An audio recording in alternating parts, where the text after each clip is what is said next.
Hey guys, and welcome back to the JTO channel.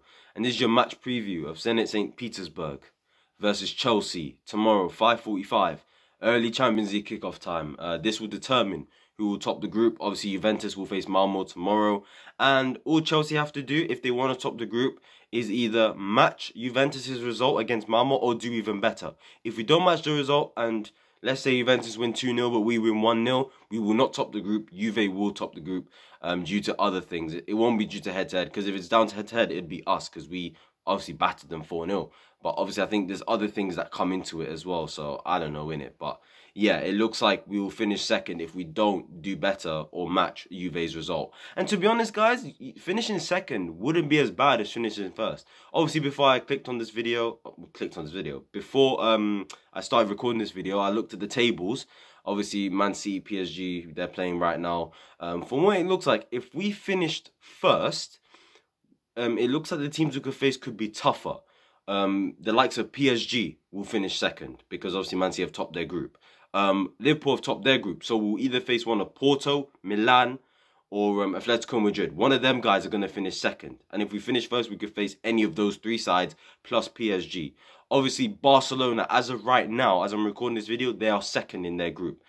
Unless Dynamo Kiev do beat Benfica or at least get a point, it won't matter what result Barcelona have against Bayern Munich, as they'll go through. But if Benfica win and Barca don't win, Benfica will go through. So it looks like it'll be Benfica or Barca who finish second. If we finish first, that we'll face. PSG, you know, could be Milan, could be Porto, you know, could be Atletico Madrid.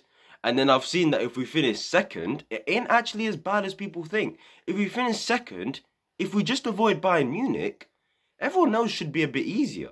I mean, we won't face United, Liverpool, Man City, rule them out. And then on top of that, Ajax is probably, what, a team we could get. Bayern Munich's a team we could get, but they're the only really hard team.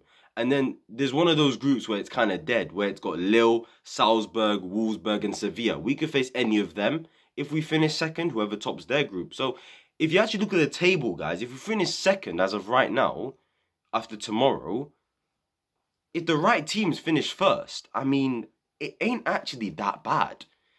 As long as we avoid Bayern Munich in the knockout stages, our round of 16 tie should favour us, really. Because we arguably face harder teams if we finish first. Like I said, the likes of PSG and Inter Milan.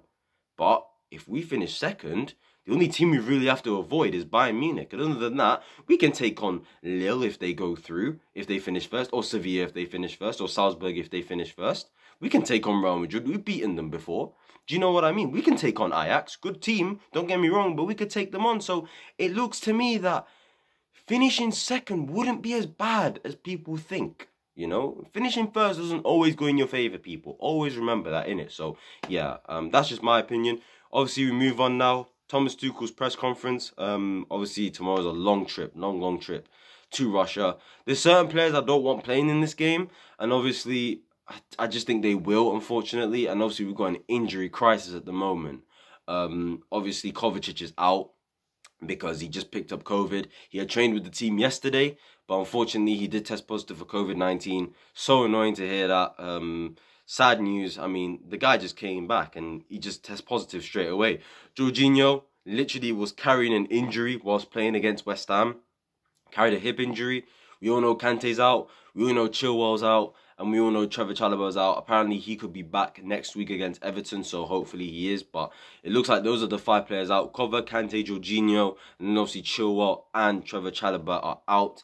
So the injury crisis is hitting Chelsea. And this outbreak of the COVID pandemic, all of this stuff, it's starting to increase again. And, you know, playing the matches every few days and we're gaining injuries. Luckily, Kai Havertz is back. Thank God for that.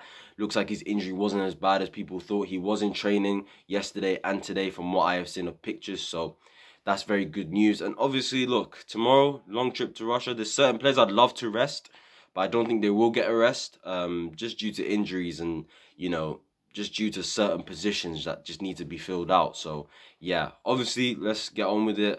By the way, Loftus-Cheek done a press conference as well. Just check their press conferences out. It's on Chelsea's YouTube channel, like I always say. But, yeah, let's go into the lineup prediction. In goal, Edu, Edouard Mendy, yes, he dropped a stinker on the weekend. I'm not going to lie to you, I was thinking about Kepa, and I wasn't thinking about Kepa only because Mendy dropped a stinker over the weekend. I was thinking about Kepa potentially because I was thinking, if we had topped the group, if we already had topped the group comfortably, and there was no chance for Juventus to top the group, then I genuinely would have played Kepa in this game. Because we've already topped the group, right? But then when I think about it as well, like I've just told you a couple minutes ago, guys, finishing second wouldn't be that bad. So is playing Kepa an awful idea? I don't personally think so. I think Mendy should get a rest. Get him ready for this weekend. Because I don't think he needs to play this game. Like I said, finishing second would be better than finishing first. In the situation, in terms of the tables, you know, of the other groups, you can quite clearly see, like I've explained beforehand, who we could get if we finish second, who we could get if we finish first. So, yeah, actually, I'm going to go with, you know what, F it. Kepa. Why not? Play him tomorrow. Give him some minutes. Why not? We may as well. Like I said, finishing second won't be that bad. Trust me, guys. Just look at the table. Look at who's placed first, second, and you'll see my point in it. So for me, play Kepa tomorrow. Why not? We move on to the back three. This one was a bit tough to predict because, you know, obviously due to the wing-back positions as well. But I have gone with Rudiger as the left-sided centre-back. That guy needs a rest, but he's just going to have to play for me because I don't want Malang Sarr playing.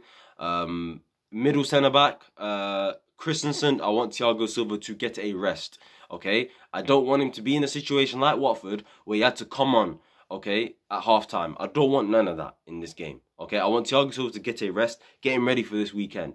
And then right-sided centre-back, oh no, do I play Thiago Silva? This is hard, guys. Like, I clearly didn't come into this prepared. I didn't come into this prepared. I am so sorry, but I just didn't. But yeah, I'm still going with Christensen. And then right-sided centre-back, I'm going Azpilicueta. Aspi, Christensen, Rudiger as my back three. And then we move on to the wing-backs. I don't want to play Reece James tomorrow. Not at all. Unfortunately, I don't want to do this. But a right wing-back, oh, I don't want to do this. But I'm going to have to. Callum Hudson-Odoi at right wing-back for tomorrow for me. For me, he just has to fill in that position for the team. Just sacrifice yourself for the team in this one game, okay? This is the only game I just want him to play right wing-back, potentially. Because obviously the front three, certain players need a rest for me. And look, Reece James ain't going to play there for me tomorrow. I can't have him play there. It's a long-ass trip. And Russia, it's cold and that. You get me, like, hostile atmosphere as well. So for me, Callum Hudson-Odoi plays at right wing-back tomorrow. Left wing-back, I want Marcos Alonso to play. He did come off with about, how many minutes to go? He came off with about, what, 20, 25 minutes to go in the game against West Ham. For me, I'd play him there tomorrow. I know people want Saul to play there, but guys, Jorginho, Kante and Kovacic are not available. They're not available, okay? So in the midfield pivot tomorrow, I'm going Ruben Loftus-Cheek, because he done the press conference, and like I said, when players do press conferences, it's most likely 95% of the time that they start the game. So Ruben is going to start tomorrow. It's just who's about next to him. Now, I know I said after the Watford game, I don't want to see Saul play in midfield for Chelsea again. But Jorginho's out, Kovacic just got COVID, and Kante's out. We have no choice but to play Saul there. Okay, I know people are going to scream for Mason Mount's name. No, I am not trying to see Mason Mount playing a double six tomorrow. No chance in hell. Please, no. Okay, I wouldn't even play Mason Mount tomorrow. Maybe he can come on, but I wouldn't even start him tomorrow. Forget that. Okay, rest him and make sure he plays on the weekend against Leeds United. Okay, that's just my opinion. Saul and Ruben as the midfield for me. I know it didn't work last time, but this is a European night. Okay, we're facing a different opposition who play different football. You know, maybe the tempo, the style, the intensity is going to be different, and it might suit Saul a lot more. I know it will definitely suit Ruben more, but I think it could suit Saul more. There's not many chances he's going to get at this club. And it does feel like left wing-back will be his last option, even though I've decided, yes, I'm going to play him in this game. But because Alonso didn't play 90 against West Ham, I would play Alonso there again. And I'd actually eventually bring Alonso off and put Saul there, and then put someone else in midfield. Who knows? The front three now. The front three for me, personally. First of all, Lukaku has to play up top. Unless Tuchel somehow just drops him and brings him on at a later time in the game. But for me, Lukaku has to play up front. He needs to get some minutes. He needs to stat pad somehow. We need to find a way to work around him and the players around him as well. So for me, I would start Lukaku tomorrow. And then the 2 10s alongside him, it's a bit tough, man. I was thinking, can Barkley get a shot maybe? You know, can he get a start? Pulisic, Ziyech, you know, these players, Timo Werner, you know, tomorrow. And I made up my mind, and tomorrow I'm going to have Ziyech play and I'm going to have Pulisic play. Because with Pulisic, I feel like Timo Werner, I don't think he suits this game at all. I don't think there's many games Timo Werner suits. The only games for me that Timo Werner might suit is Man City and Liverpool, teams that play with a high line. Don't think Zenit are going to quite play with a high line. So for me, I wouldn't even play him tomorrow. Maybe bring him on when we're winning the game. It opens spaces up. Pulisic, for me, let him get a chance to start a game. I know against Watford he wasn't great, but I'd like to give him another chance. And plus, we need to rotate as much as possible as well. This is where we need to use our squad depth.